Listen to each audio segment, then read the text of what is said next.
Welcome, everybody. Thanks for coming. Those of you who are in the room, thanks for braving the rainy weather to come and join us for lunch and this exciting event. And for those of you who are joining over the simulcast, we welcome you as well. I think those of you who are watching over simulcast, you'll notice on the event page that there is a link to a web chat option. So if you would like to join the discussion and participate in today's event, even remotely, you are able to do so. So welcome, everybody.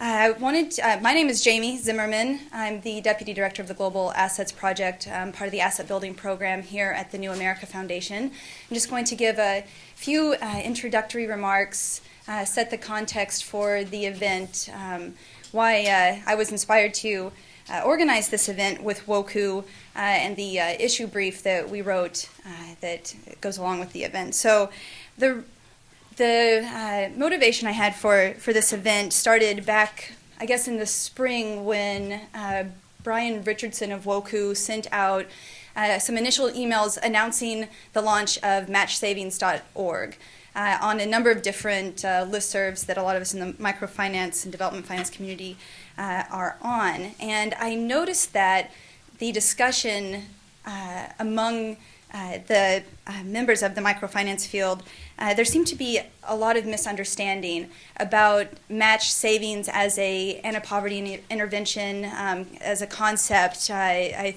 realized that in the asset building world, we know a lot about match savings. It's something that came out of the asset building field, and it's something that we've been a proponent of for some time. But I thought it would be seen that there was this level of misunderstanding among the field. I thought, what a great opportunity to come in and bring WOCU in and have them discuss the program that they have and why I think it's an innovative program as well. So match savings programs as they exist today are specifically and intentionally structured savings accounts that are intended to incentivize savings and provide resources that the poor need to build and invest in productive assets, such as education, property, housing, microenterprise, etc. So I think that the misunderstanding that I saw in the spring may be in large part because financial institutions themselves have not traditionally been the ones providing these types of accounts. They've been provided by governments, largely in developed countries, or by NGOs and researchers in developing countries. There are pilots running right now in Uganda, Ghana, down in Peru and Colombia, and now in Mexico.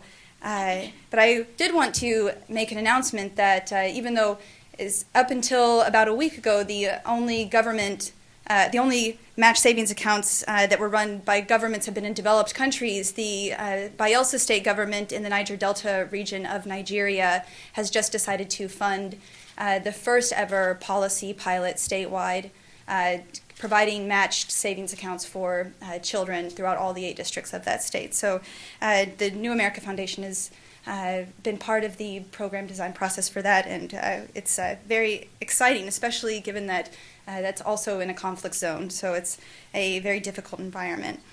So another thing that I think is different about the WOCU model, which I think is really exciting, is that they're trying to use person-to-person social networking, new media as a way to generate the funds needed to provide the match through matchsavings.org.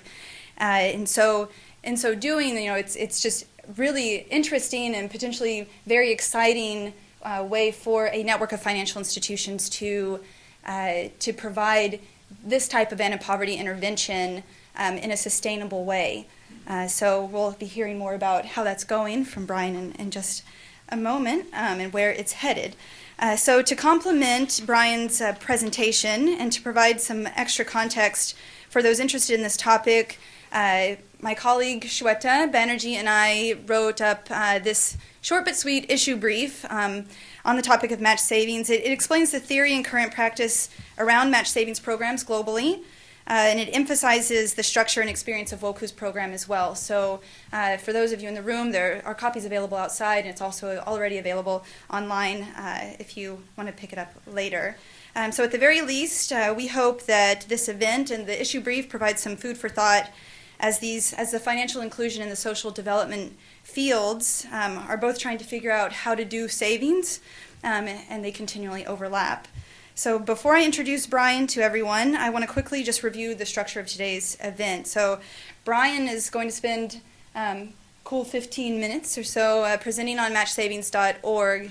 And then once he's done, I'm going to invite our panelists to come up, at which time they'll react to Brian's presentation, to the issue brief, whatever they'd like to say. I'm going to allow them to say it. And then we're going to give Brian a few minutes to respond to the panelists' comments, and then we're going to open it up to Q&A.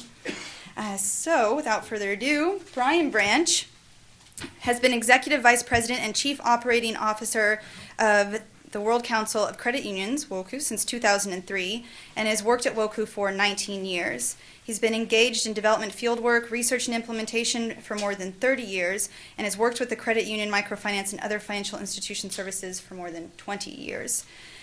He's developed programs to update and expand the savings-based financial services of credit unions worldwide, and has provided service and product development assistance for savings, tailored credit products, and transaction service networks, as well as designing international financial network systems.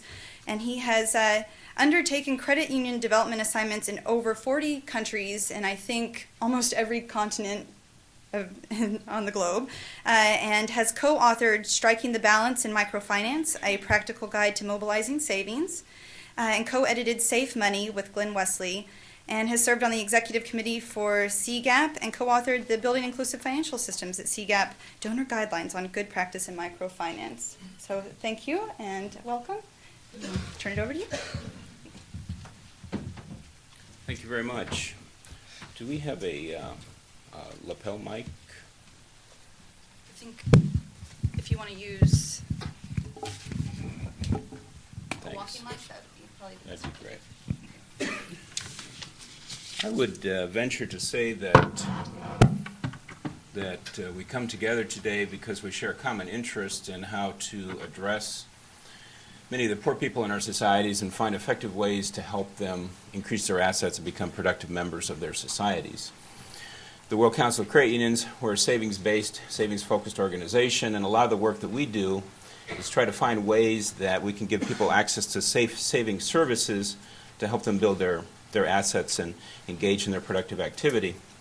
So what I'd like to talk a bit about today is an experimental pilot program that we started late last year and ran in the early part of this year called the Match Savings Program. And I'd like to introduce you to Theresa Humilde. I'll talk a bit about during my comments today. And Theresa lives in the state of Veracruz in a remote rural community where there are no financial institutions. And Theresa's husband, when we met her, worked as a sugarcane cutter. Now, as you can imagine, someone who cuts sugarcane doesn't earn a lot of income. Theresa did not work outside of the home. She worked inside the home. They lived in a one-room wooden house. You can see the house right here. It's 2 small children. And so that was their living space. That's where they all slept, and that's where they cooked. And they were having a number of problems with the children who had a number of respiratory ailments. So as you can imagine, living, sleeping in the same space with the smoke and the fumes from their cooking was a serious problem that had their parents concerned. And so their interest in participating in this program was to improve their housing conditions and thereby the health of their family. So let me cheat and go to the end of the presentation. And so here's Theresa now. Brian, I'm sorry to cut you off, but for the purposes of the webcast, we actually need you to talk in that. Thanks. My apologies. So here is Theresa at the end of her savings program, where they saved on a periodic schedule, a regular schedule. At the end of their savings program, they were able to invest in building 2 extra rooms for the house so that the parents had a place to sleep, the children had a place to sleep, and they put a lean-to on the side of the house so they could cook outside of their living space. And so they improved their assets, they improved the quality of their home, their living situation, with positive impacts on the health of their family and their children. So that's what I'd like to talk about today. So first of all, how did we get there? So we had done some work in eastern Kenya. My colleague Sam Dunlap is here, who led that work. And many of you who have worked in sub-Saharan Africa are aware, just as we are, that when you go into many of the rural communities, there are a large number of orphans who have lost their parents due to the HIV/AIDS epidemic. And what we found very often was that one of the primary criteria that a family would use in deciding whether they were going to take in orphans was whether they felt they could afford to pay for the school fees, the cost of educating the orphans, the school fees, the uniforms, and the books and the materials. And so a number of children find places with relatives, others don't, others end up in orphanages, others end up out on the street. And we found that one of the criteria that people use in determining whether they would take in children was their ability to address these costs. So we worked with a number of credit unions in the rural areas because they have extensive rural outreach networks to provide information about prevention and where to go for care for people affected by HIV/AIDS. And they said, well, we can help address this problem as well by introducing individual development accounts or child development accounts. So working with the credit unions, we'd open up a savings account for these children, and then the families could access those savings to pay for education costs for the children. And so we took this experience, and then we said, well, our primary mission and our core work that we do around the world is to find ways to extend financial services to individuals, many times the unbanked, many times the poor, and we try to do that by giving them an entree through savings services. And we said, well, here's an experiment. Let's see if we can continue to work with our proposition that savings are a very effective, very empowering way to give people access to a full package of financial services. And as many of you have seen around the world, we constantly see that the poor indeed do save. But we often find that they save in real goods. They save in physical assets, bricks, some grain, goats, our car tire. And we find very often that they don't have access or they're reluctant to enter into a savings service or savings product in a financial institution. So how do we overcome that reluctance? How do we pass over that tipping point? And so we said, well, we can use a match to their savings to help overcome that reluctance and introduce them later on, graduate them to a full package of financial services. And we focused on savings again because we said what we want to do here is to help get them on a path of improving their assets and improving their well-being. So we focused on introducing savings products, but with specific goals in mind. So that's the first part of the experiment. Second part of the experiment was for funding this program, we wanted to access some of the new communication vehicles available through the internet. So we started with a website, matchsavings.org, where individuals could go and identify people who are looking to save for particular goals, and people could contribute, help people contribute towards those goals. So again, our objective here is to address, in particular, in some of the remote rural areas, people who are unbanked, people who have poor levels of income, and give them access to savings services as a way to build their assets and improve their well-being. Now, in terms of strategies, how do we go about doing this? Well, a standard methodology for any credit union in designing a savings product is to identify what are the goals, what are the objectives of the members, the individuals we're trying to serve, and then design savings products that help them meet their objectives so that they can save regularly over time to help achieve those goals. And so when we canvassed people and we tried to identify what their goals, we saw a very common theme. One of their first priorities was improve their housing, just like we saw with Theresa and her family. And the second common goal was they wanted to establish or expand a microenterprise, buy some equipment, start a small business to help generate income. And the third case was to engage in education or training for themselves or for a member of the family. And so we set out to start this program working with a credit union called Caja Yanga in Veracruz in Mexico. And we found very early on that they had set up some match savings programs for people for health purposes. And we said, well, wait a minute. We said we want to focus on people who want to increase their assets. And the credit union said, well, no, you're right. We want to do that, but that's not enough because we talk to these people. Their biggest priority right now are some health issues. And they need to resolve these health issues so that they then can be productive and increase their earnings. And what's important to us as much as helping them build their assets is building that relationship between our institution and them.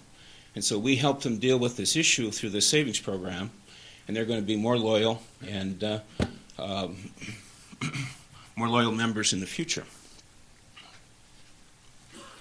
So what was the basis with which we chose a credit union? Who are the clients that we sought to work with? We did this within the context of a larger rural outreach program. And so we work with a number of credit unions in Mexico with the support of SIGARPA, the Mexican government, whose objective is to extend financial services out into rural areas where you don't have a sufficiently large population to support a branch or credit union or a bank. And so these are communities which are distant. It's expensive for members of the community to come into town to go to the credit union offices. So the credit unions have introduced extension agent programs where they have representatives of the credit unions that go to a community once or twice a week, and at a particular time of day, they'll meet with members of that community. Excuse me. So the criteria with which to choose the credit union was credit union that's committed to extending services out to remote areas. It's a credit union that meets standards. It's regulated. We've worked with them in the past, providing them with technical assistance and training, so we know the quality of their financial management. We know the quality of their internal controls. So we have confidence they can manage the resources well. How do we choose the individuals we're trying to reach? Again, remember our objective here was to find unbanked people in rural areas and give them access to financial services. Not so much as an end in itself, give them access to financial services, but give them access to financial services to help them improve their assets and their quality of life. So we also look for poor people, people below a certain poverty level, but people who have some income coming in, so they have the capacity to save. I mentioned that Theresa works within the home. She doesn't generate income outside the home. Her husband worked as a sugarcane grower. So they had some income, but not a lot of income. And just as importantly, part of the test, part of what we were looking for in the clients was people who could clearly articulate, this is a goal that we want to achieve. So they were committed to taking ownership and driving the program. So how it works, the credit union extension agents sit down with the individuals in these communities, and they will draw out the individuals, the people themselves will draw out on paper what their goals are, what their aspirations are, what they want to achieve, what the steps are they have to walk through to achieve their goals. They have to lay out, well, we think we can save so much over time to achieve these goals, commit to it for a 6-month period. We profile these individuals, and then after 2 months of participation, they become members in the credit union. And then the World Council tries to access funds through the internet to match the savings that they commit to. So in this particular program, the individuals commit to saving for 6 months, 150 pesos the first month, 200 pesos the second, third, and fourth month, 150 pesos the fifth and sixth month. So that's 300 pesos for their members' shares to open up their share account in the credit union, be an ongoing permanent member of the credit union. 50 pesos for life insurance that they get as a member of the credit union, and then 600 pesos to be as a regular savings, which they can use for purposes that they set out with their goals. Then the World Council matches their savings. So keep in mind they paid 50 pesos for insurance, and they've saved 600 pesos, and 300 pesos in shares. So the World Council matches their savings with 900 pesos. That's about $70 U.S. And they then take their 600 plus the 900. They have 1,500 pesos with which they can invest in improving their home, their housing, or the enterprise, or engaging in the training that we talked about. So we mentioned that part of the experiment, too, was to raise transfers, contributions on the internet through the matchsavings.org. Also raising money through the Facebook, the Friends and Transfers. Now, in starting out with this program, we obviously ran into a number of challenges. When we started out, we looked at the experience that U.S. credit unions had with individual development accounts, where they had offered funding from other organizations to help individuals, or in many cases from their own organizations, to help individuals accumulate savings as well. One of the first problems that we ran into is that in the early stages, the credit union staff said, well, it's too much hassle to do vouchers or to make arrangements with input providers, because we had insisted we don't want to do cash transfers. We want to make sure people lay out their goals, save towards their goal, then we bring the resources and we provide them with a voucher to take to the input provider who provides the cement blocks for the home or the equipment for the microenterprise, or we go make the arrangements for the credit union to pay for those inputs directly to be delivered to the individual. And the credit union staff said, well, it's too much work, it's a lot of hassle to do this, we have to go back and forth. And so some of the initial disbursements were cash, and we find we just couldn't get the receipts back. We couldn't account that the savings were actually used and the match was actually used for the purposes that we had set out. So we did maintain that the program would not be a cash transfer, but rather we help people achieve those assets, and then after that, they would continue to save. The setting out the goals, the criteria, was extremely important. I mentioned before, both for the ownership of the individuals, but also for their sense that there was a concrete achievement at the end of this process, that it wasn't an abstract transfer program. People have asked, okay, what was new about this? Well, we've worked with individual accounts with many credit unions around the U.S.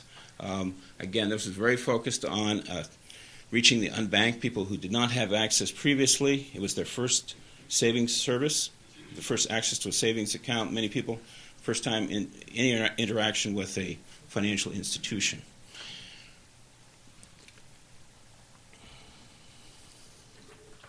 So let's take a look at the results. We started this program with 120 individuals chosen along the lines of the criteria we talked about earlier. 118 of these individuals finished the savings program. They saved regularly. 2 people dropped out as a result of family emergencies. When we look at what people saved for, we saw very common patterns to what we see with individual development accounts in the U.S. 64%, the majority, saved for housing. 26% saved for microenterprise, and then 7% saved for training and education. And I mentioned earlier people that were saving for health, that would be 3%.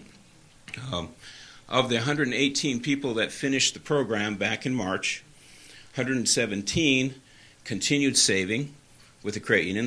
They've continued saving to today. One person unfortunately passed away. And then some of those, and I don't have the number, but a number of the 117 went on to apply for loans and access credit as well. So today we start with another round. Again, this is a small program. We started this with a grant, with grants of $20,000 from credit unions that wanted to help finance the program. Through the internet contribution so far, we've received about $7,000 in contributions. And then today we start with another program, another 120 participants, this time in 6 communities. Okay? So this is a quick overview of the Match Savings Program. And again, what are we trying to do? We're trying to give people who have not been banked, who have low incomes, access to financial services. So we use savings services as a way to give them access to a fuller package of financial services. We use the match savings as an incentive to help them overcome that tipping point, overcome that reluctance to become involved in a formal financial institution. And then we use the savings to get them on a path to help improve their well-being through increased assets. So thank you very much.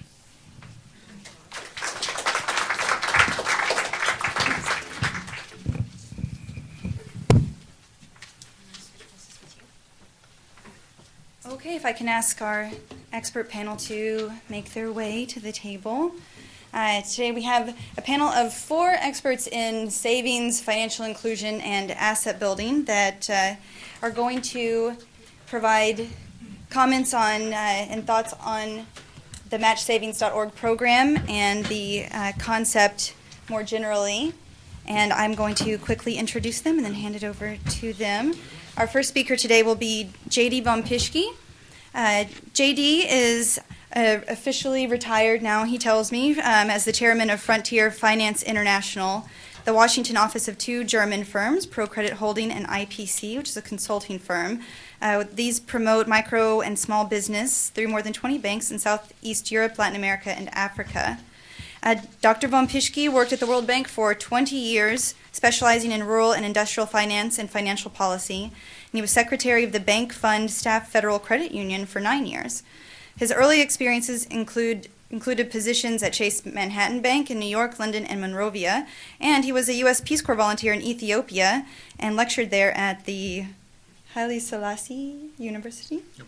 And has an MBA from Columbia, PhD from Glasgow, and wrote Finance at the Frontier, which was published at the World Bank in 1991 and in print for more than 17 years. Co-authored and edited 9 books, published numerous articles. Great. And then our next, going down the line, is Evelyn Stark, a senior program officer at the Bill and Melinda Gates Foundation, where she focuses predominantly on savings and now social marketing as well. And before joining the Gates Foundation, Evelyn worked at CGAP as a microfinance specialist. I've been working in microfinance for more than 10 years, following a career in commercial banking, where she managed commercial real estate and special assets. Spent 6 years working in Uganda for Presto Center for Microfinance, and as a consultant engaged in market research for the region. In 2003, she returned to the U.S. and worked at USAID's Office of Microenterprise Development, focusing on microfinance in connection with conflict, youth, very poor clients, and so on. And she managed the development of USAID's poverty tools and is a graduate of Bucknell University. Daryl Collins is the co-author of Portfolios of the Poor, recently published. I'm sure everybody's seen that recently. Senior associate at Bankable Frontier Associates, a consulting practice up in Boston. And she was the principal investigator of the South African Financial Diaries, the results of which can be found on www.financialdiaries.com. She's now leading the research efforts at Bankable Frontiers, building on expertise in the demand-side dynamics of development finance. She began her career as an emerging market economist at a New York investment bank before moving to South Africa in the late 90s, where she joined the faculty of the University of Cape Town and leveraged her career in portfolio management into research on the financial behavior of the poor. And she has published extensively on financial market behavior in developing countries and has both her bachelor's and master's degrees from LSE. So there's a bit of a trend, I think, amongst the 3 of you in your experience. Different from the rest is Reed Kramer, the director of the Asset Building Program here at the New America Foundation. He leads the program's policy research activities, and previously he served as the program's research director and the co-director of the foundation's Next Social Contract Initiative, an effort to examine the delivery of social policy for the 21st century. His work has provided analytical support for the development of the Aspire Act, a bipartisan proposal in Congress to create a savings account for every newborn child in America. Prior to joining New America, Dr. Kramer served as a policy and budget analyst at the Office of Management and Budget, where he helped coordinate policies on housing, savings, economic development, and program performance evaluation, and has also worked in nonprofit housing and community development in the past, and has a doctorate in public policy from the LBJ School at University of Texas at Austin, a master's degree in city and regional planning from the Pratt Institute, and a Bachelor of Arts, I think, in, you said, Latin American Studies at Wesleyan. And he wanted me to add that he has a great affinity for Mexico. It's his favorite country, and he actually said that he thinks he's been to Veracruz, the town where this the Match Savings pilot is happening. So I turn it over to the 4 of you. Thank you. WOCU certainly has a very compelling media message. I think they manage that very, very well in telling their story. And the story is a good one. The trick in finance is to be a niche operator. That means that you have to be doing what you want to do better than anybody else. And credit unions quite often fill that role. For example, you have modest cash transfers that potentially provide a lot of leverage for the recipients, with sums that are modest or trivial for donors. So that is a niche.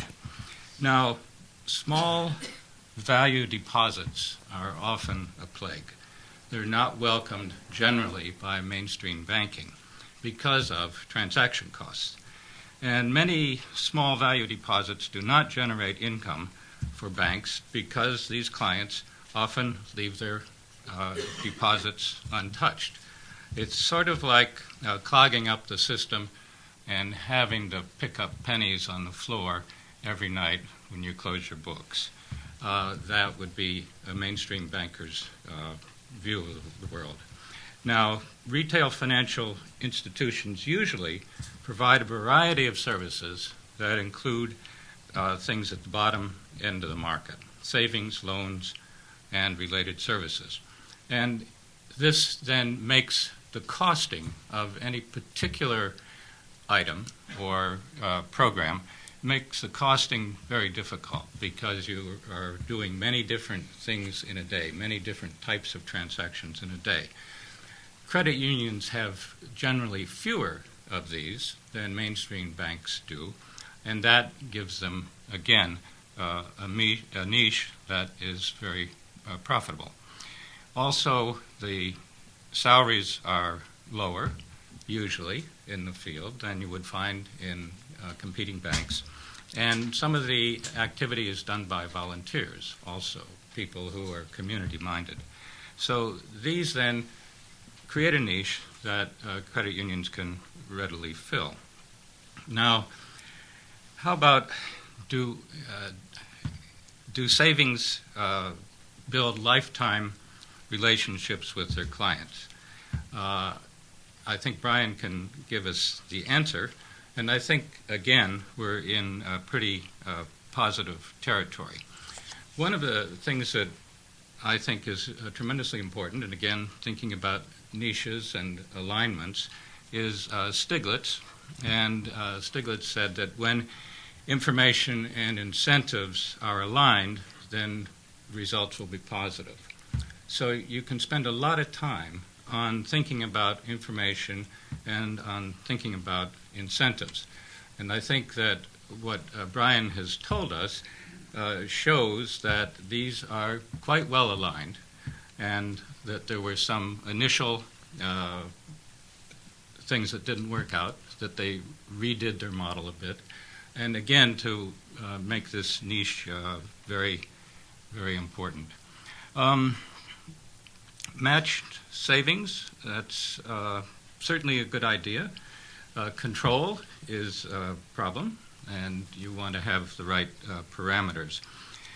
One thing that struck me was from the U.S. Literature, primarily, was this idea of the asset effect, that somebody who has been quite,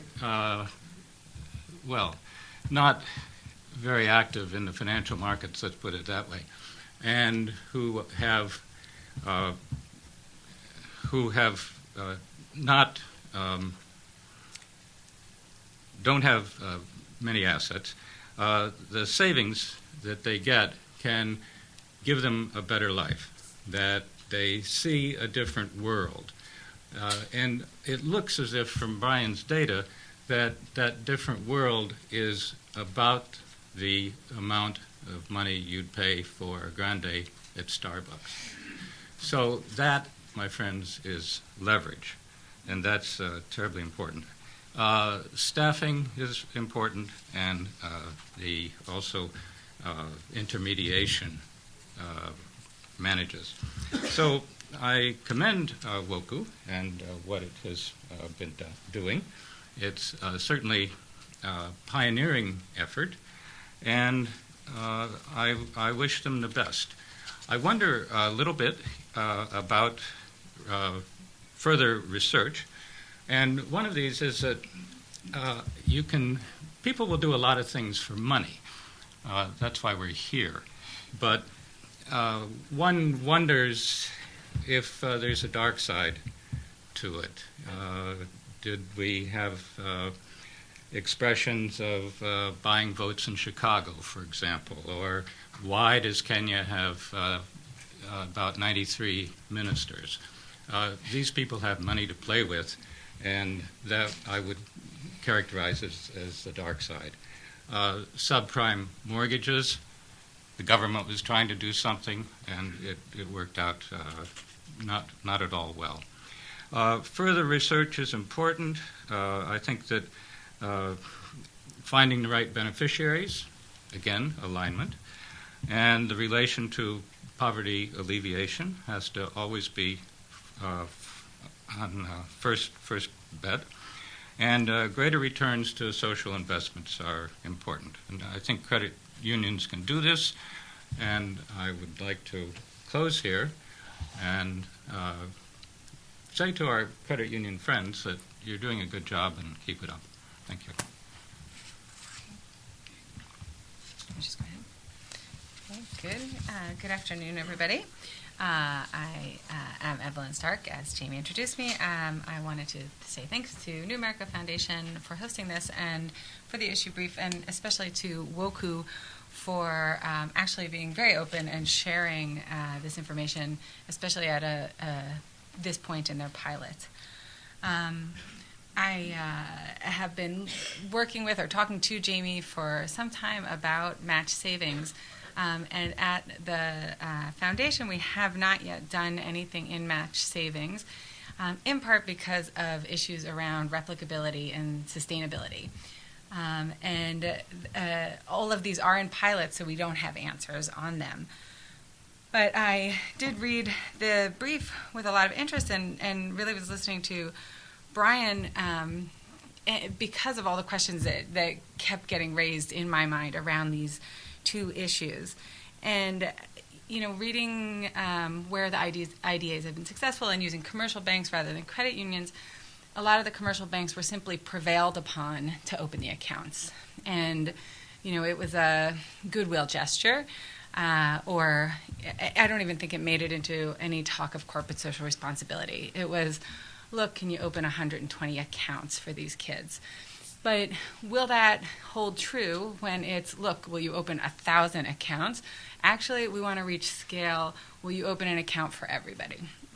So I think that we really do have to, we don't want to keep these all as pilot ideas. So I think really stressing what the costs are at credit unions or at banks, which are going to have different cost structures, so that we understand how and why, and this doesn't become a cute project of an institution.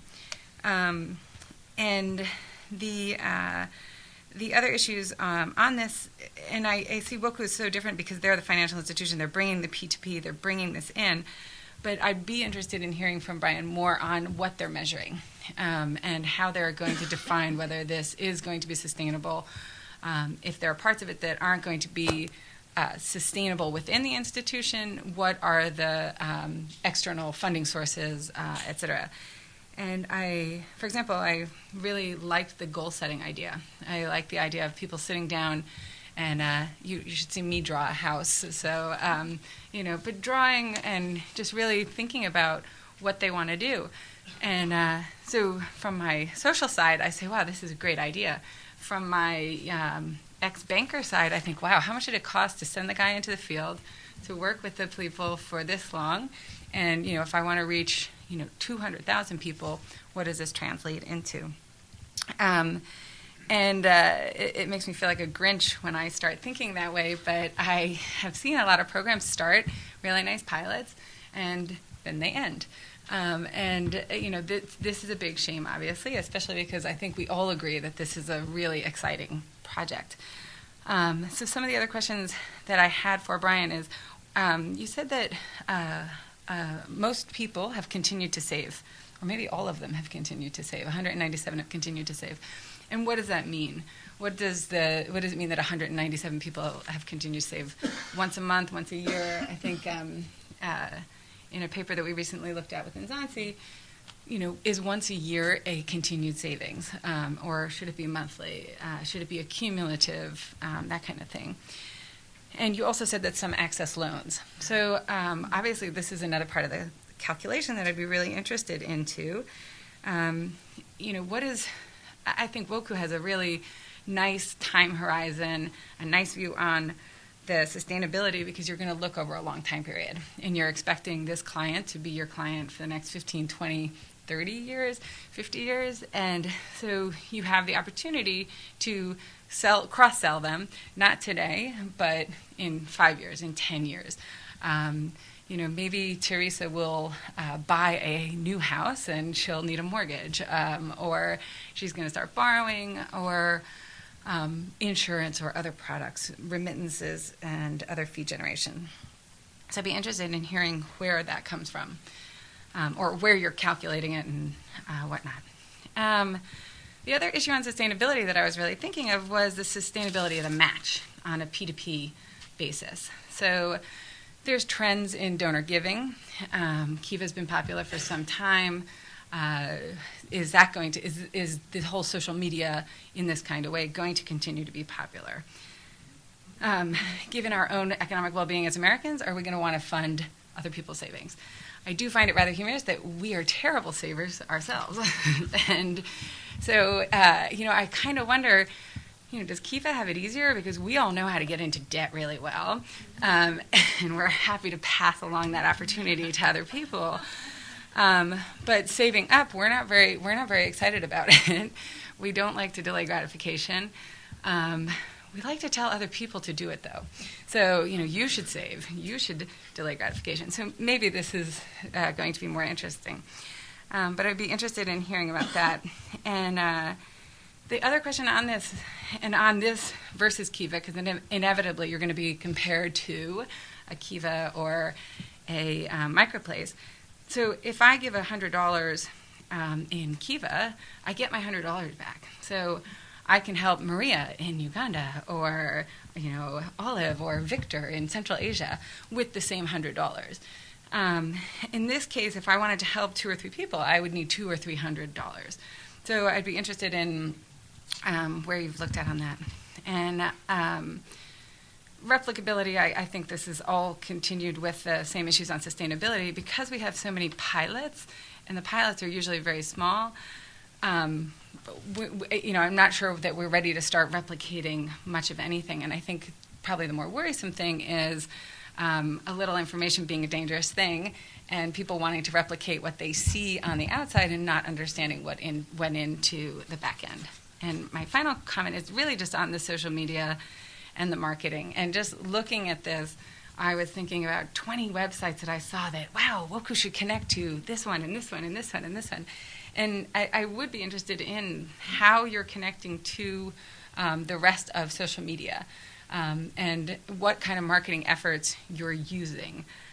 One of the things that hit me on stick.com, I think you've seen that, if you don't follow your goal, you can penalize yourself with an automatic debit from your account to your least favorite charity. So if you are not pro-gun, you can threaten yourself that you're going to give $100 to a pro-gun charity if you don't go to the gym 5 days a week. So, I was thinking of all sorts of fun things on here. We aspire to save, and we don't do it. So can I change my behavior and also help somebody else change their behavior? And there's a lot of reinforcing issues on this. So I just think you've opened up a million different ideas on here, and that it's going to be a lot of fun to see go forward. Okay. Cool, interesting idea. What's your charity? Well, no, yeah. My name is Daryl Collins, and I'm going to take the point of view from the demand side, from the consumer's point of view, and in particular, how does this product complement what I see missing in the consumers' financial portfolios, the savers that we're talking about. I mean, I find this a very interesting idea, an innovative idea, the way that's connecting with the social networking and what have you, but that's really not my expertise. I really want to come at this from the point of view of, all right, what does this do to the consumers? What do I think the impact is on the consumers? And there are two sort of very fundamental concerns that I have with matched savings programs, I think in general, the way that they are traditionally run. One, I believe, is already sort of out there and being challenged in debate. The other, I think, is somewhat new. The first is really that, are we sure that a match is necessary? Do we need to match people's savings in order to get them to save? We say all the time, well, the poor can and do save. Well, if we say that, then why do they necessarily need a match? I find, personally, my households that I've studied in South Africa save about 25% of their income, far more than we do. So there's already an enormous amount of savings going on. The behavior is already there. Maybe what a more appropriate question is within that saving portfolio, the way that people are saving, and how does that match with their needs? And where does it fall down? And so I wonder a bit about how important it is to match these savings. And even Michael Sheridan's work on the U.S. Through the American Dream demonstration, I think he wonders about this quite a bit, and has actually sort of subclassed the matched aspect of the IDA program.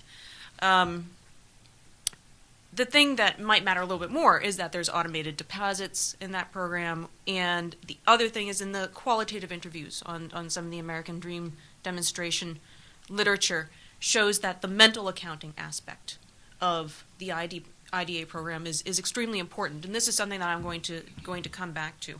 So what does that really mean for, what does the match give us? And I was quite pleased to hear Brian say, well, look, this gets us over a hurdle. It brings people in. So is it this lure that gets them into a formal financial institution, which I do find is a very good thing, because formal financial institutions have a reliability that I think many informal institutions don't. So is that enough?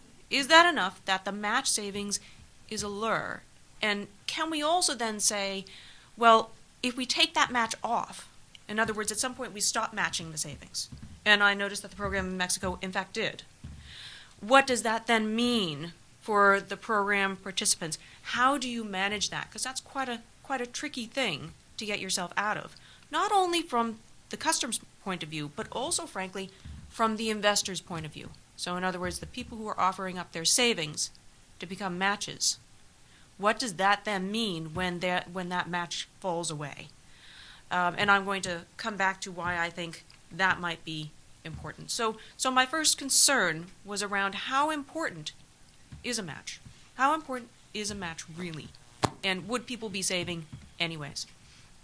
But more problematic, and I think much less discussed, and what actually concerns me quite a bit more, is the fact that this program ties savings to a specific goal. And the important phrase here is that it's tying savings.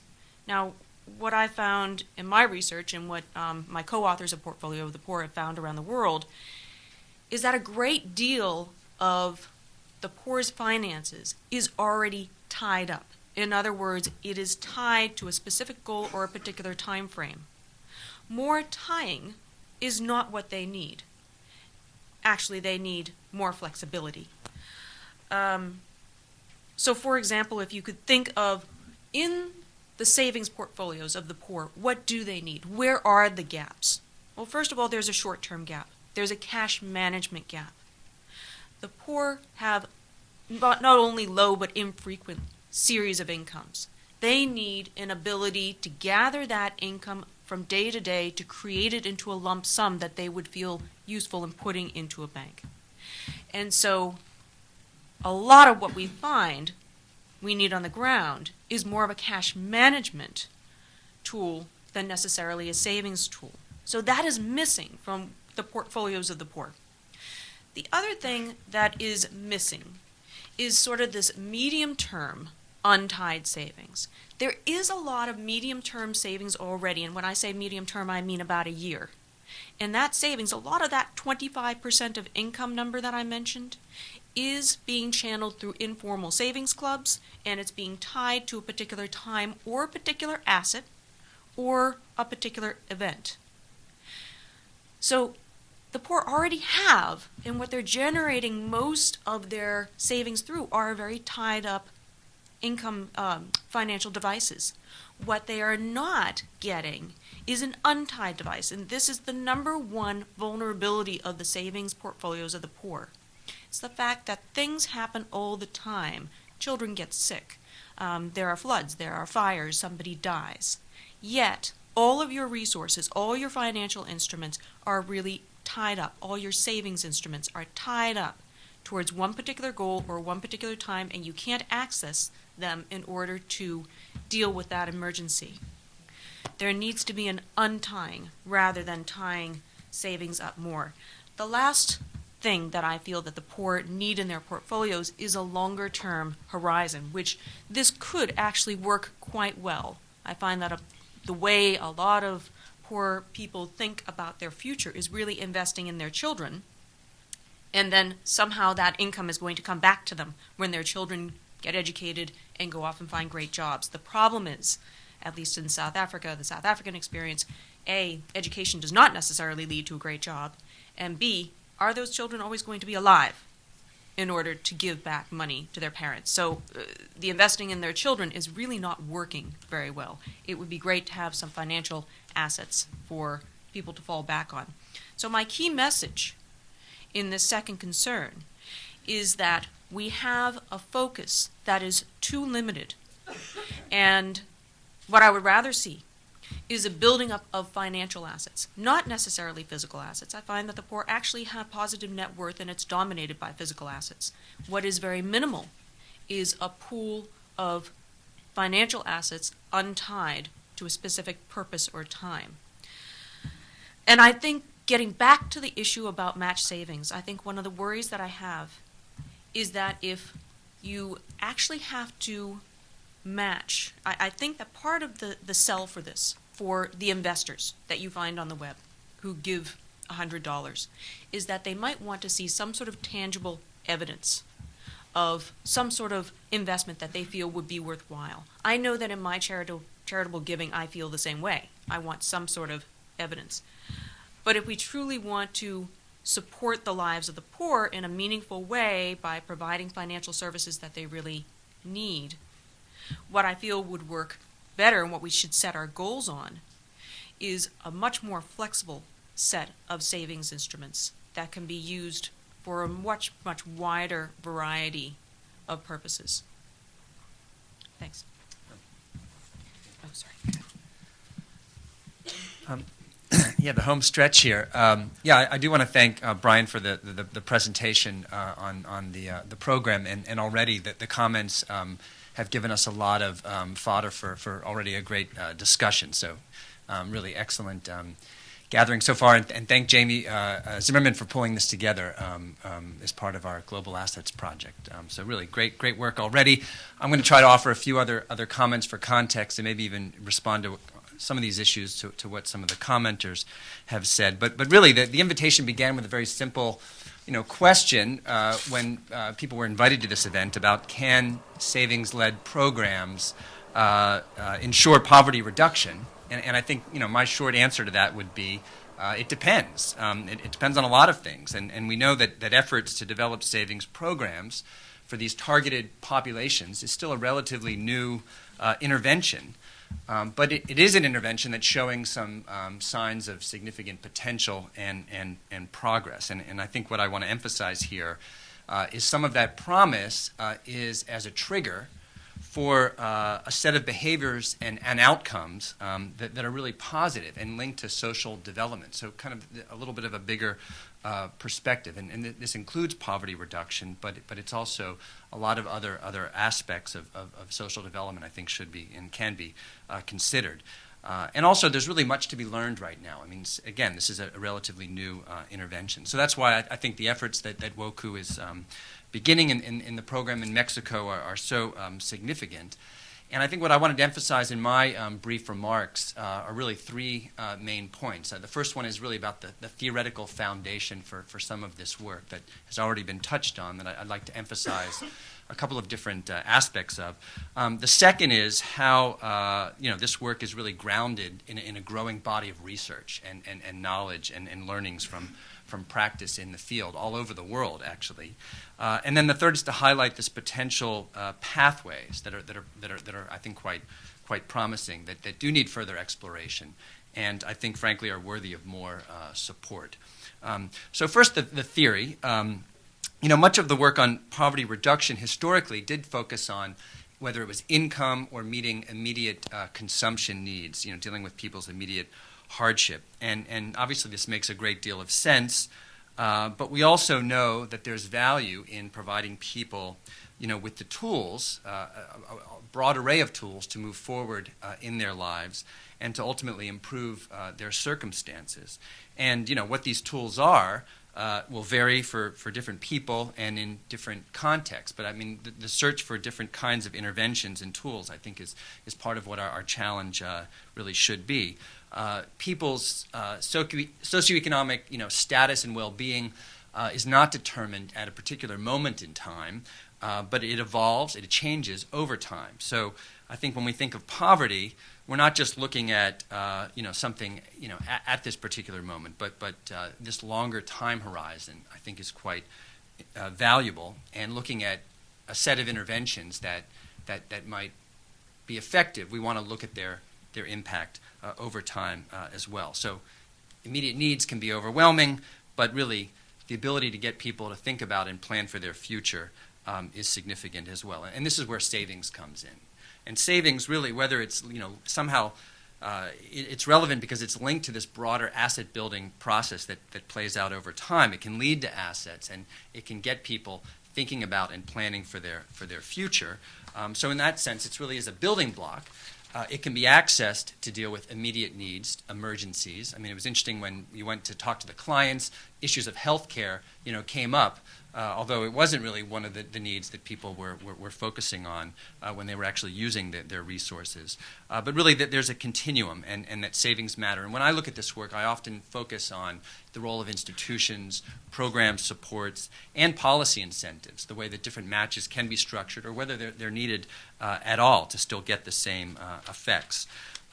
Anyway, that's kind of the theory in a nutshell. There's more to be said there. But turning to research, we've learned a great deal in the last 20 years since this kind of asset-building framework has developed. There is a growing body of evidence. The American Dream demonstration, which looked at match savings accounts really in the U.S. with working adults, the individual development accounts, these IDAs that referenced in the paper and that we've already talked about, are quite relevant. We've looked at this. There's some learnings that really we can also discuss in greater detail. I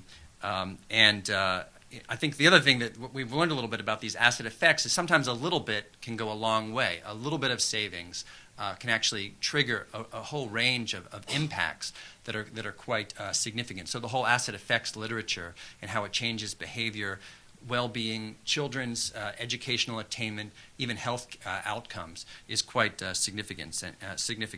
And the other thing I want to highlight here is certainly about context. I mean, context matters for programs. It matters in the country context. In terms of looking at how we apply this model in different places, that's obviously key. And one of the things I want to emphasize here is the learning has gone both ways between the developed world and the developing world. I mean, there's programs in the U.S., in New York City, that have looked at an earlier experience in Mexico, and then we've had experience with these individual development accounts that I think has a lot of potential insights for looking at a program like WOCU. So the learning can certainly go both ways. And then, really to kind of close my remarks so we can get on with a broader discussion, these savings programs, can serve as potential pathways forward that can really contribute to poverty reduction. And it has many significant features, including the role of financial institutions. I think that's a really important one. But it's not a giveaway program, and it's an intervention that provides access to an experience, potentially other resources, connections to other kinds of people, organizations that can be quite productive and help people change their circumstances over time and change the way that they think about and plan for their future. So this time horizon is one I just really want to come back to and emphasize. And that's how social development often unfolds for individuals, for families, and for communities. It unfolds over time.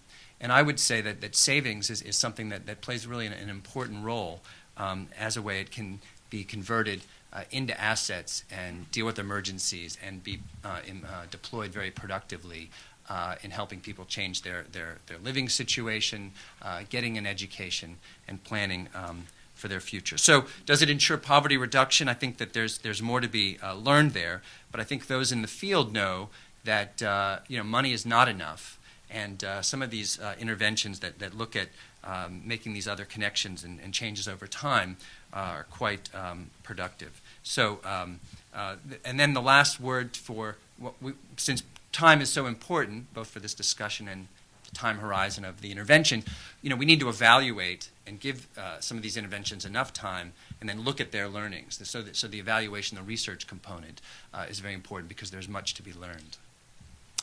Thank you.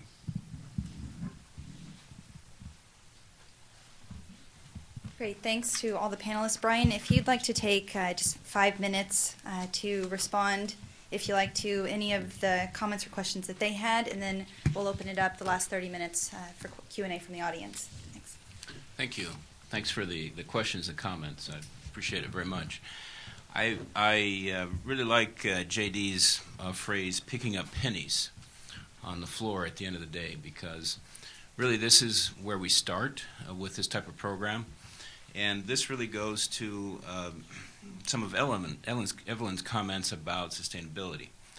So again, this is in the context of a program which is aimed at trying to extend financial services out into remote rural areas where there isn't a sufficiently large population base to support the existence of a bank, a credit union, or a branch office, which means it's expensive to take services to these areas. And we're talking about trying to extend services to very low-income populations, which means they have very little savings to start with. And when they take out loans, they're going to take out very small loans. So to Evelyn's question, is this sustainable? Well, the credit unions, and we work with them, spend a lot of time calculating how much does it cost to put an agent on a motorcycle, send them out on a circuit to visit these villages, how many times a week, what's the expected input of savings, and then is this going to be sustainable? But I'd also go to JD's question about, do savings build lifetime relationships with clients? So unlike the banks that Evelyn described, the purpose of the credit unions in doing this program is not because they're required by the Community Reinvestment Act or they're pressured by regulators, but rather they've said, look, we've saturated a lot of our urban marketplaces, and we want to expand into the rural areas. How do we do this? So they spend a lot of time calculating circulation routes. They spend time calculating gas costs. They've graduated from traveling with paper forms out and then coming back to the office and inputting the data late at night to traveling with PDAs and accessing the members' accounts on the server at the credit union wirelessly. Looking at cell phones. So it's a constant effort to try to reduce the transaction costs of trying to provide those services to those people with the pennies on the floor.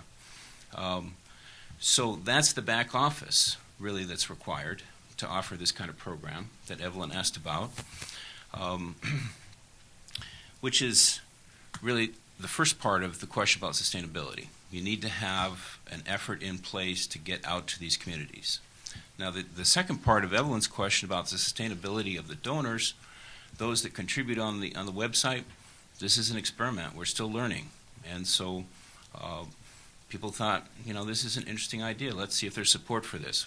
Frankly, in all types of charitable giving in the United States and in Canada and the UK, We've seen significant reductions on direct consumer campaigns, charitable giving, and so this isn't a great time to start this kind of program.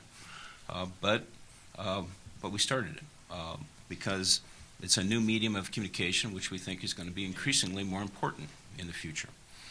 I was very struck with Daryl's comments about, what are the poor really looking for? What do the consumers need? They need a package of financial services, and their immediate demands very often are for cash management. And some of their longer-term needs are also important as well.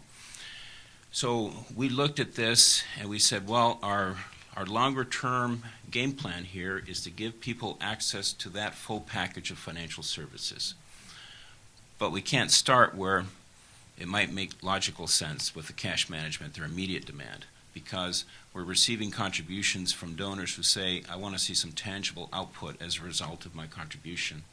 And so we started with sort of the medium savings target. A 6-month period. If you save regularly, you become a member. We help you achieve an asset. You see some benefit from your relationship with a financial institution, and we try to convince you to then access that whole package of services, which again is the end game here. The savings are the means to get to a longer-term relationship which provides a whole range of financial services. The other question about, is the match really necessary? And I would concede that credit unions have worked with a lot of poor people and a lot of countries, and always found that one of the primary services that low-income people look for is access to safe savings services. So and in rural areas, remote rural areas, we very often find there's a lot of liquidity available for those institutions which are willing to provide good service and safe place for people to put their savings, and convenience to access their savings when they want them. Now, interestingly enough, again, this is a small program, so we're not going to scale yet. We're not even close to working at the margins. We're working with smaller communities in a larger context where it's a program that's gone out to rural areas and tried to convince people to save in the credit unions. And some of the individuals that participated in this program initially said, well, we really can't afford to save. And they were talking about smaller amounts of regular savings than when later on the credit union came back and said, well, would you be interested in participating in the match savings program? So they were required to save larger amounts, but they had a tangible goal that they were seeking to achieve as a part of that program. And so people who had earlier said no, now we found did say yes. So we're looking at different niches, different parts of the population here as well. So I know that there were a number of very good comments. I liked Reed's comment about the need for evaluation. Obviously, we're still learning. We're looking at this. We're trying to gather data. We just had a first round. We're starting a second round. We're watching whether people continue to save, whether they continue to participate in other services in the institution, and it's something that we still have a lot to learn from.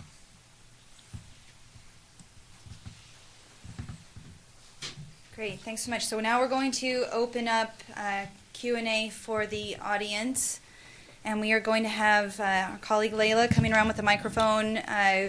Please speak directly into the microphone for those who are watching over the webcast so that they can hear you, and please identify yourself as well.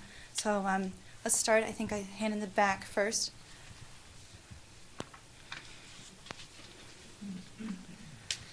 Hi, I'm Norm Curlin from Equity Expansion International, and also a think tank called the Center for Economic and Social Justice. And I wanted to, while I agree with the ultimate objectives, how do we bring about growth, how do we address the questions of poverty, how do we develop assets? And we've done leverage buyouts, 100% leverage buyouts by people who have no savings. There are a number of companies around. It was all done on credit. Just as Mohammed Yunus talks about democratization of credit, we're talking about microfinance. We want to look at macrofinance if we're going to deal with the problems of poverty. Now, what we do come out of the ideas of a man named Louis Kelso, who was the inventor of the leveraged employee stock ownership plans. There are now about 11,000 of those in this country. There are about 11 million. We did one in Egypt. All around the world, they know of the concept of credit, capital credit. Now, there's a book that challenges the theoretical assumptions that you can only finance growth in new assets out of past savings, out of And this is the accumulations. question coming up? Yes. Okay. I want to throw out and see whether or not this generates any discussion. Harold Moulton, president of Brookings in 1935, wrote a book called The Formation of Capital, in which he pointed out that if you shrink the consumption power of the system, it will slow down capital formation for a very simple reason, that the demand for capital goods or capital assets, new technologies, follow the demand for whatever's going to be produced. So I'd like to see, while I agree with what each of the speakers have said, whether or not you can free sustainable economic growth from the slavery of past savings looking to future savings. That's the leveraged concept. And this can be backed up by central bank. Section 13 of the Federal Reserve Act was designed to do precisely Great. that. Thank you, Norm. And just to remind everybody when you introduce yourself and ask your question to keep it a question and brief if you can so we can get to there were a lot of hands up and I want to make sure that we're able to get to everybody. So go ahead. Anybody want to comment on that? Should we take a few? Sure, we can take a handful and then go from there. Let's come down in the front and then we'll go back. Thank you. Eric Nelson, currently unaffiliated. I'd like to see this as an economist about what are we subsidizing here and what is the impact of the subsidy. That I clearly like the points that have been raised about that this is initiating people into the formal financial sector with all the services that may offer, which is important. I think that surveys, including surveys I've done, show that liquidity, or it's being called cash management, is usually the first priority, and savings after that. Programs which have been purely voluntary savings programs without a forced component have worked quite well. That most of the poor do save, although it's not always in banks. That there are programs such as the Kupedes program in Indonesia, which has been spectacularly successful in generating far more savings than loans. That there is a relationship normally. I think Dale Adams talks about the five-fingered hand. There are usually 5 deposits for every loan in a non-subsidized institution. But then if we go back and we look at the basic model you're putting forward, you are choosing people who, as I understand, would have saved anyway toward a goal. That's a condition for participating in the program. So people are being self-selected for the fact they are the savers, and they're being told, gee whiz, you can have that house for half price if you do what you would have done anyway for the next 6 months. That's a pretty good deal. So I would like to raise the question, how can we find out what is the additionality done by this component? Is it worth the subsidy component, or are we simply distorting the realm? In the past, we've criticized those who distort the credit decision by subsidizing credit. Are we now subsidizing the savings decision among those who would have saved anyway? Okay. And then let's take one more, I think, in the back here. Hi, my name is Eleanor Brown. I'm at George Washington University, and I'm also a fellow here at NAF. On the cost side and the concern about, what it costs to put 10 people on motorcycles to find the savers in rural areas, what happens in Jamaica is that in the rural areas you have indigenous kind of collective savings groups. They're talked about in portfolios of the poor, where 5 people get together, each person puts in $10, and in week 1, the first person takes $50, and so on. So what the banking institutions are doing, the person who manages the pot is, well, we have a Jamaican word for it, but it's essentially a banker. So what they're doing is they're working through the banker. You don't need to get, and it makes it far more efficient. I mean, you don't need to get to the 50 people.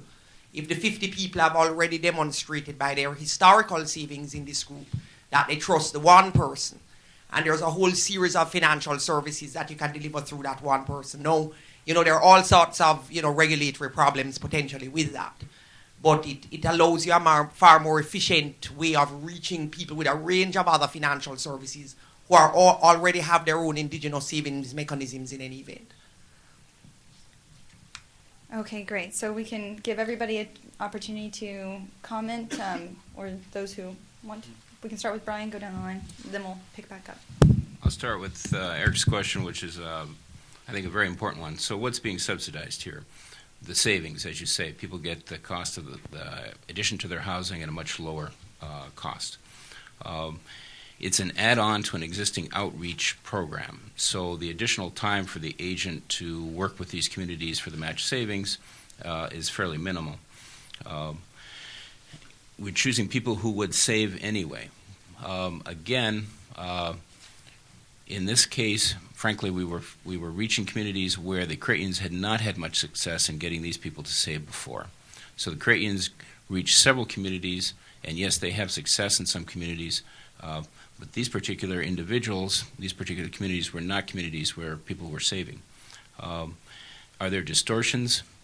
There could be, certainly in any kind of transfer program. But again, the purpose of the credit union was to try to introduce these people to the savings program, help them achieve their asset goals, and then become full members of the credit union and then access services from the credit union for a full range of services. The comment about Jamaica, very interesting. And in these communities where we had worked, we had not seen local savings groups or linkages of financial institutions with these indigenous savings groups as well. Other countries where we've seen these groups, we've seen cost to the savers of using these groups. And in this case, the credit unions, although providing very low return on savings once people become members of the savings, become members of the credit union, it would provide them with an interest return on their savings. Norm's question about financing growth out of savings, out of future savings, I'm sure there's a role for both, and I wouldn't argue with that at all. Yeah, I have a comment on this question about whether we're subsidizing savings or not. And I think the first point I'd make is that, actually this program isn't just about savings. There's access to a whole array of other things, including financial services and other kind of connections in the community that I think are relevant here. And savings is certainly the way it's presented and packaged, but I think there's other potentially beneficial things that come out of something like this that we should also want to account for. Then the second question, and any researcher would want to know if there's a subsidy involved, and if it is to go to savings, is this new savings or is this just a kind of an inefficient subsidy? And I think that's a legitimate question. Just because they had goals, though, doesn't mean that this would happen anyway. And we do know that there are some savings mechanisms that people have that occur outside of accounts and in institutions. But I think that is one of the things that we would want to dig into. And here, context matters a great deal. And oftentimes when we look at in the U.S. in the domestic sphere versus international, we have a lot of subsidies for savings. A lot of it is for savings that would happen anyways, and it's quite inefficient. And what we're missing is kind of mechanisms to include people, both giving them access to financial services, also in opportunities to save. And so, some of the efforts are really to get more people in. And something like this, which is already targeting a very poor and low-income population, I think is also quite relevant to what its purpose is. JD? Sure. There was a lot of attention given to what are called ROSCAs, the rotating savings and credit associations that are informal in their nature. These are found virtually all over the world. I wouldn't be surprised that there are ones in Washington among ethnic communities. And why do we not participate more with them? I think it has to do with the range of services. I think it has to do with synergies.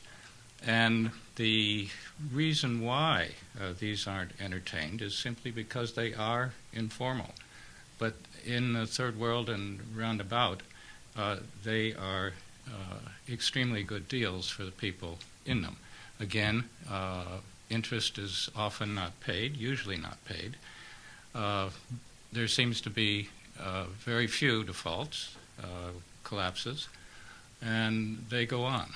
But it's simply because the formal world doesn't know how to interplay with the informal one. If I can just add on to that, and getting back to this question of the matching, I mean, I would agree. I mean, the picture that I have is indeed that not only are you, I mean, it's even worse. Not only are you providing, in some respects, not only are you providing a subsidy to what people would have done anyways, but it's sometimes what people would have done anyways and paid you. Now, that's where it sounds really bad. That's where it sounds really bad. It's not so bad. What does this do? What does this replace in people's financial portfolios? And is it better, and is it not? It would be on the same type of thing that a ROSCA or probably an ASCA, Saving Up Club, would do. But arguably, an informal Saving Up Club is less reliable. And it's amorphous. I mean, they're hard to work with because they change all the time. It isn't as though they sit in one place. You know, they're always changing, and people are kind of shifting in and out of them. And sometimes, and oftentimes, I think they don't work very well. They are unreliable. So the replacement of that mechanism with bringing people into a credit union has the benefit of bringing them into a more reliable financial service. However, let's be clear. It is really not necessarily creating savings that might not have happened anyways. And it isn't necessarily suiting the most important part of people's portfolios. It is serving a function that is largely there to begin with, and serving a function on a fairly expensive scale if we're going to talk about the matching. So I just had one quick comment or two, and one on the social networks. I do think that as we see more mobile phone banking and 2G banking, I mean, I can see a cost drive down hugely if you can pinpoint your social network person. They can send the money on phone, and you know, you can really see some changes there. The other issue, which you know is just generally trying to be a little provocative on this. I don't know how many of us would be that upset if there were lotteries involved and people could win. If they saved $5 a month, they could get a lottery ticket, and then you could win 200% or 500% of your savings with that. And now I don't know that donors in the U.S. would say, sure, here, I'll give you money to support that lottery. But, you know, we keep talking about this is going to get them financially included, this is going to get them into borrowing, insurance, everything else. Yeah. So I'm just going to be provocative and say, why don't we say this is a subsidy of a marketing budget? Because I could say this is part of a marketing budget. I want to get that community served, and I want to bring them in. So I think we have to be a little careful and keep remembering that we're looking at impacts on clients. Mm-hmm. And so those of us who start bean counting everything and saying transaction costs, you know, that's not the only and whole goal here. So, great. Good point. Okay, let's take a handful more. Juan in the back. Or Hi, my name is Abby Lugtug. I work with CARE. We also do a savings-led microfinance, so thanks for your presentation. And I actually just have a couple technical how it works in the field questions.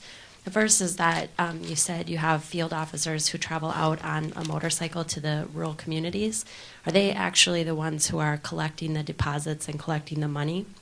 And the other question is, when you're determining poverty level, which tools are you using or what metrics to determine that? And the final question is, what does it take to open an account? Does the model work with people who are illiterate? Do they need identification? Do they have to have collateral? What does it take to open an account? Thanks. Thanks, Abby. Oh. Juan Buchenau from the World Bank.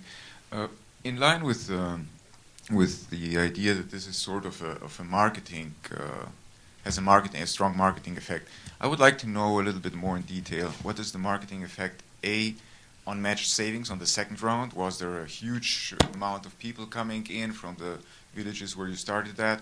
B, on the regular savings without the matching grant, and C, on the, you provided the life insurance with it. What happened with that? Was that continued, and are there also new take-ups of that service? Okay, let's take a question from our online audience. Leila, if you can give the microphone to Shweta, and she can introduce the question from someone on the web chat. Yeah, this is a question from Ken Gilgren. He owns his own social media company, and he's joining us from Seattle via webcast. And he really is interested in this program, and he wants to know what is the impact on the local credit union itself? Did that local credit union like the program? Are they finding it worth the effort to continue? And generally, what is the sort of local structural impact on the credit union's growth potential? Okay, those were all three questions for Brian, so I'll turn it over to you, and then we'll see if there are some others for the full panel. Thanks. To Abby's question, yes, the representatives that visit the communities take the deposits. In the program, the communities will organize 8 to 12 savers. They form a treasurer, so there's a set of internal controls where the representative and the treasurer sign off on the records for the deposits as well. How do we measure the poverty income? Frankly, when we started this, we said we know we want to reach very low income participants, and then we said it's going to be incredibly expensive to try to go out there and measure their income, so let's not bother. Let's offer a match which is very, very small, and therefore is going to appeal to lower income people rather than higher income people. So we use that along with the credit unions representatives' identification of these communities. Where do you see people not participating in credit unions, not saving? What does it take to open an account? It takes an ID. It doesn't require any collateral. How much time does it take? Usually the representatives will do one visit to the community, and they'll organize a council, share the idea, and then they'll come back for a second visit, and in the second visit, that's when they'll sign people up for the program. In terms of how much time it takes, there's some education, training on the credit union, what it means to be a member, how the program works, and I'd have to check and find out just how long that training takes. I participated in some of the visits for already existing match savings groups, and the visit was probably twice as long because I was there and wanted to walk through the process. But the visit, again, keep in mind these people have a circuit. They have to hit a number of communities, so the visit is normally not more than 45 minutes.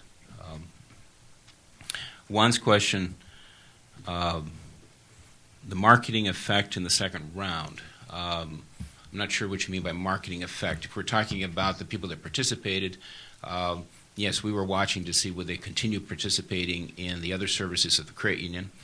They did continue saving, so the representative of the credit union continued to visit their community, meet with them. They would now save in whatever savings forms they wanted, which would be the regular savings, the withdrawable liquid savings. The life insurance payment was for 1 full year, and it's a standard charge that any credit union member pays. So they paid 50 pesos, 50 pesos, and so they would continue to be covered by that. I mentioned that one of the savers passed away, so their family then received the insurance benefit. That person's family received the insurance benefit from the insurance service. The gentleman online, I didn't hear his name. Ken. So Ken asked about the impact of the local credit union. Was there any structural impact?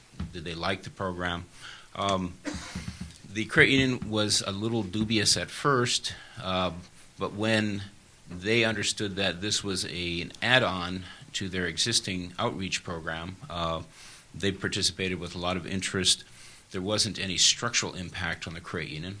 This was, again, extended through their extension program, and for the second round, I understand that the credit union actually has suggested that they put some resources into the match transfer as well. Great. Someone? Sure. Could I just say that 13 pesos equals $1? Leila, how about these three right here that have had their hands up? Thank you very much to the panel for today's presentation. My name is Tim Christensen, and I'm a consultant on college access and success for underserved students, and I've been studying IDAs domestically as a college savings vehicle. My question is about the importance of time in reference to IDAs. I think more than a couple of you mentioned in your presentations that something happens apparently to people's thinking and behavior over the savings interval that makes the passage of time so important. And I would like one or two of you to give us a few more words on the importance of time. For example, does the time that passes make people into planners who were formerly just aspirers, or is there something more to it than that? Thank you. Okay. Sheldon? Yeah, my name is Sheldon Guerin from Princeton University and currently a fellow at the Woodrow Wilson Center. My question is actually from the past. I'm a historian who's writing a book about the promotion of saving in East Asia, Europe, and the lack of it thereof in the United States. But what I was struck by in my research is how much public financial institutions in the past in Europe and East Asia, things like postal savings banks, things like semi-public savings banks, in one way or another subsidize small savings, either directly or indirectly.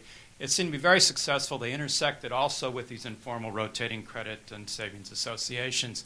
And I'm wondering, I'm struck today by the lack of discussion of public financial institutions in the various countries you work in. And I'm wondering, would it make sense to devote more resources to fostering these institutions themselves rather than the small numbers of people?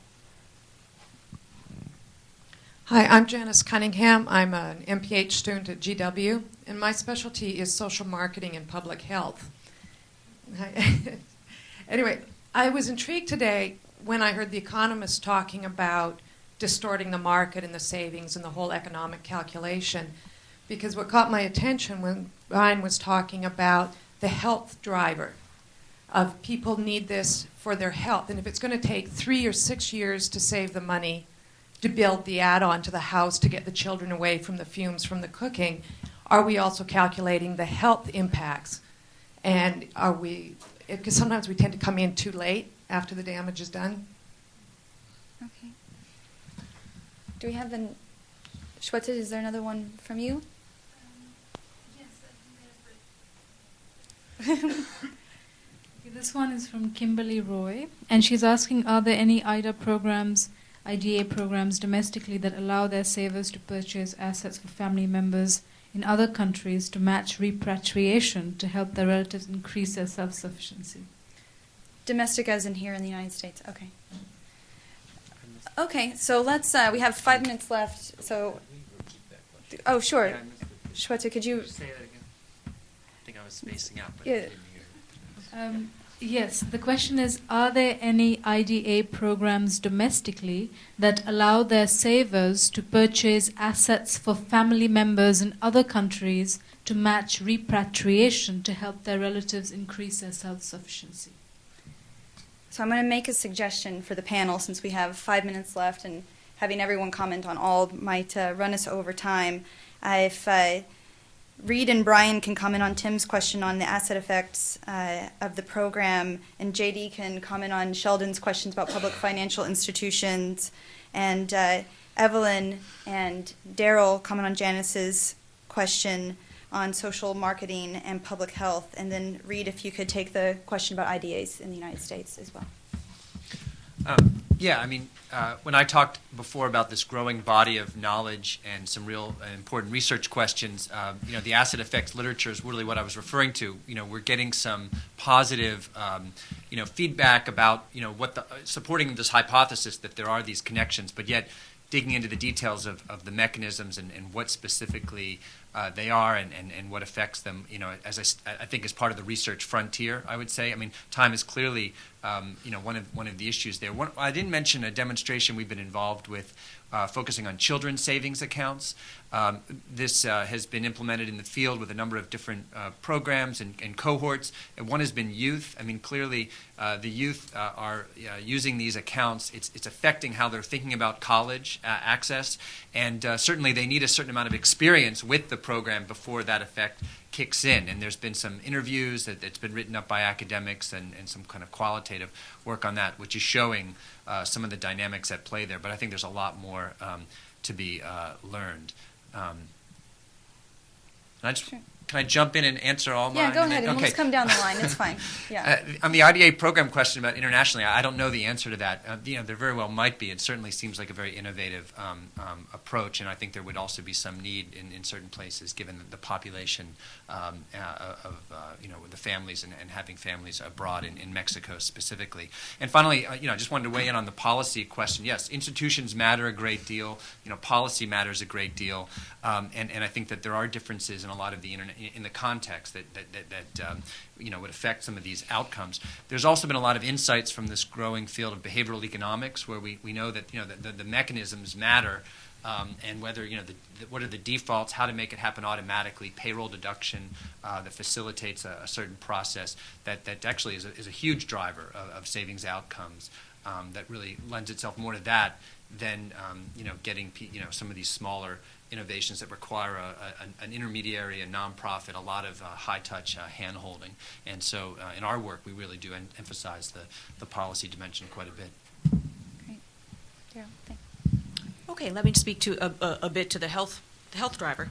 I also was a bit concerned about the story and about building the house, but at the same time, the children were getting sick, so there were probably health fees along the way. And again, this speaks to my concern about flexibility. But it's actually an age-old dilemma, I think, in development finance, that we want to try to find flexibility, yet we need some sort of commitment device. And we need, the poor do tend to need some sort of mental accounting to make their savings stick.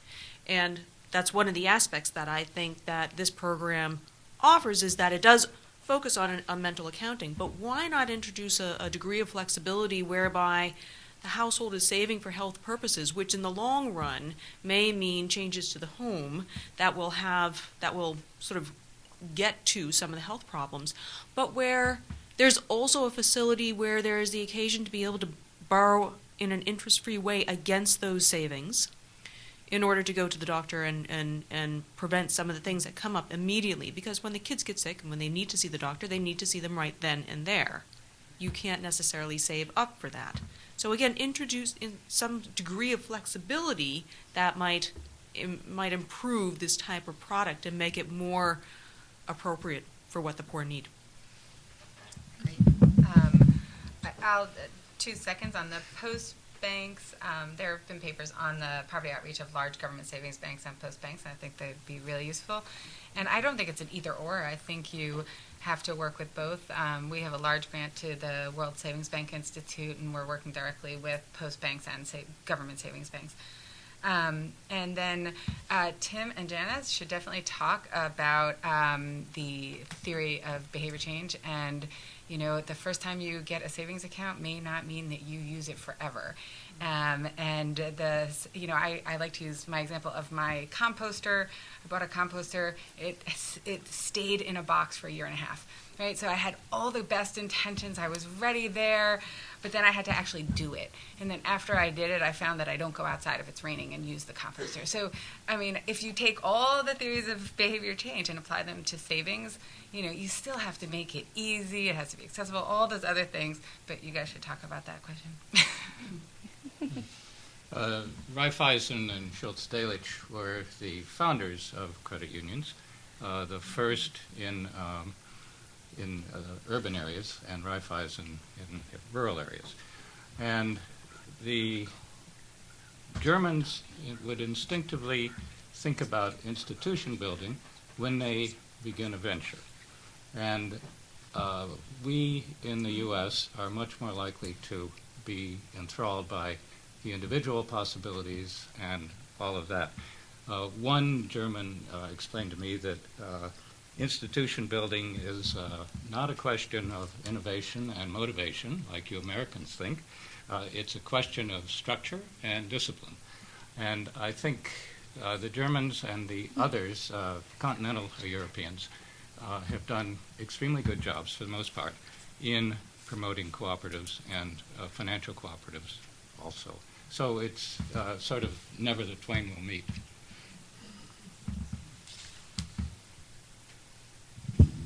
So I would echo what my colleagues at the table said. To Tim's question about the savings made people's planners. The way the match savings program was set up, yes, it was setting up a goal, a plan to get there. And I think what Daryl brought to our attention today is let's also think about the need to have an emergency fund, flexible savings products as well, which is how do you respond to this moment's needs and issues. To Jeanette's question about the health driver, this was a lesson for us. We were thinking of this from traditional U.S. IDA credit union experience, and we thought we need to set out assets and a plan to achieve them. And the credit union said, well, it's not just about assets, it's also about building relationship and trust with our members. And then Kimberly's point, I'm not sure this is what Kimberly's looking for, but we've seen lots of cases where for example, immigrants in the United States that send remittances home to El Salvador would set up at 2 accounts in their credit union back in El Salvador. One would be so their family would have access to cash that is sent, remitted from the U.S., available to them. And then another was their own account to set up for saving for a home, so that when they finish working and they retire back to El Salvador, they've accumulated long-term savings with which they can establish a home to retire to. Okay, great, thanks. And I want to make just one final comment, just a clarification on match savings programs, where they exist in the developing world as a response to some of Daryl's, I think, very legitimate concerns about the savings being tied up. In the programs that exist, and they are very nascent and small, but the money that is saved in those programs is not actually tied. The match is tied, but if that account holder needs that money, they have constant access to it. So what they lose if they withdraw their money for emergency purposes is the match that they would have received from whatever institution is providing it. So just as a point of clarification there, though I think it's an excellent question and a point that needs to be considered. So thanks to Brian and Woku for co-hosting the event and providing lunch, and to the panel for their lively commentary and lots of great food for thought, and for those of you in the room and watching over webcast for joining us today. And we look forward to continuing this discussion and seeing how the next stages of this very innovative program progresses. Thanks so much, everybody. Good afternoon.